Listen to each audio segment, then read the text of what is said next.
খুব সুন্দর ছোট্ট আরেকটি প্রজাপতির মতোই আমাদেরকে মানে এত সুন্দর প্রজাপতির মতো নাচ করলো। নাচবে তো? হ্যাঁ, কিছু বলো, কেমন লাগলো তোমার প্রজাপতি হয়ে? তোমার নাচ কি হয়েছে? বলো বলো বলো, ভালো লেগেছে বলো। কেমন মিটি মিটি করে আমার হাসছিল, কারোর সঙ্গে যে চোখে চোখ পড়ছে নাচতে নাচতে। ভালো,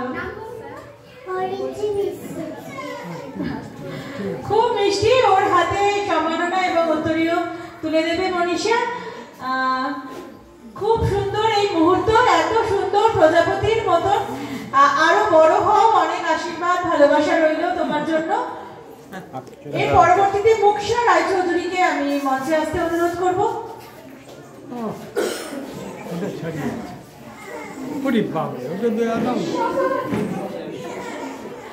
শিব সৌম্য বিশ্বাসকে আমি একটিবার মঞ্চে আসার জন্য অনুরোধ করছি।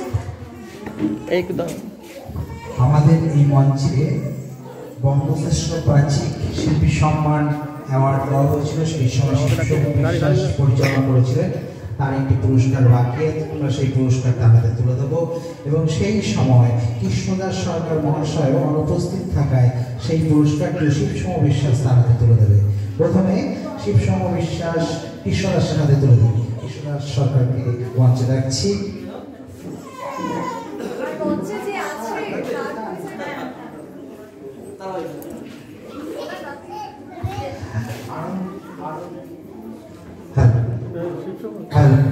আনন্দ কেউ যাবে না, তাদের রেজাল্ট, মেমেন্টো, টিফিন আছে, নিয়ে তারপরে কিন্তু যাবে, কেউ যাবে না, প্রত্যেকের নাচ বাকি আছে, তোমাদের সেগুলো দেওয়া হবে।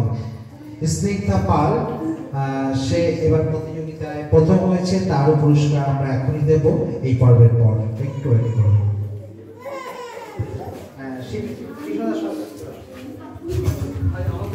কৃষ্ণদা সরকারকে দিয়ে দিন ব্যাপার।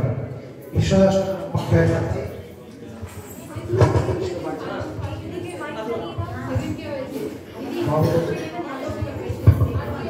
হ্যালো, বঙ্গশ্রেষ্ঠ বাচিক শিল্পী সম্মান কৃষ্ণদা সরকার সেদিন আসেনি, তার হাতে সেদিন পরিচালনা দায়িত্ব ছিল শিবসম বিশ্বাসের। সেই শিবসম বিশ্বাস তার গলায় উত্তরীয় পরিয়ে দিচ্ছেন এবং সুন্দর মেমেন্টো,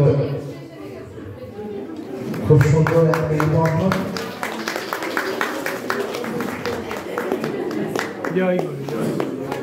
সার্টিফিকেট,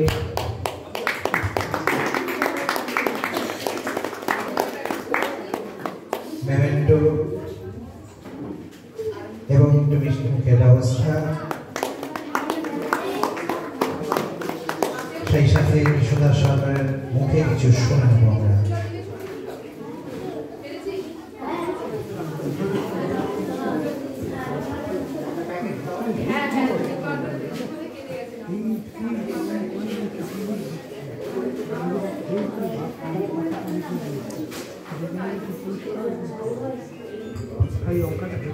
খুব ভালো লাগছে ছোট ভাই শিবসমর হাত থেকে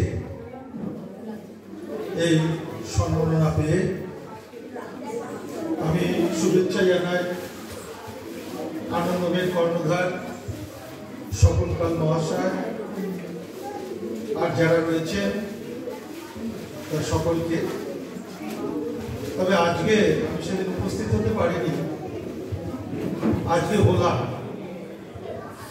তা আজকে আমি কোনো স্বরচিত কবিতা বা অন্য কিছু বলবো না, তবে দুটো কথা বলবো।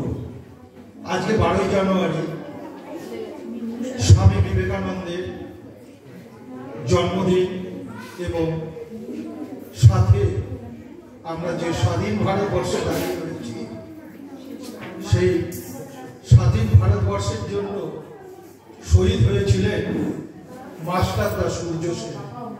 আমরা জানি চট্টগ্রাম অস্ট্রেলিয়ান লুণ্ঠনের নেতা। আজকের দিনে ব্রিটিশ সেনাপতি, ব্রিটিশ যে সৈন্যগণ, তাকে কারাগারে, আমার মনে হয়, এবং এটা অতি সত্যি কথা, যে তাকে ফাঁসি দেওয়ার আগে তার নোখ চোখ উপরে নিয়েছিলেন এবং তার বডিটাকে হ্যাং করেছিলেন। খুব বেদনাদায়ক।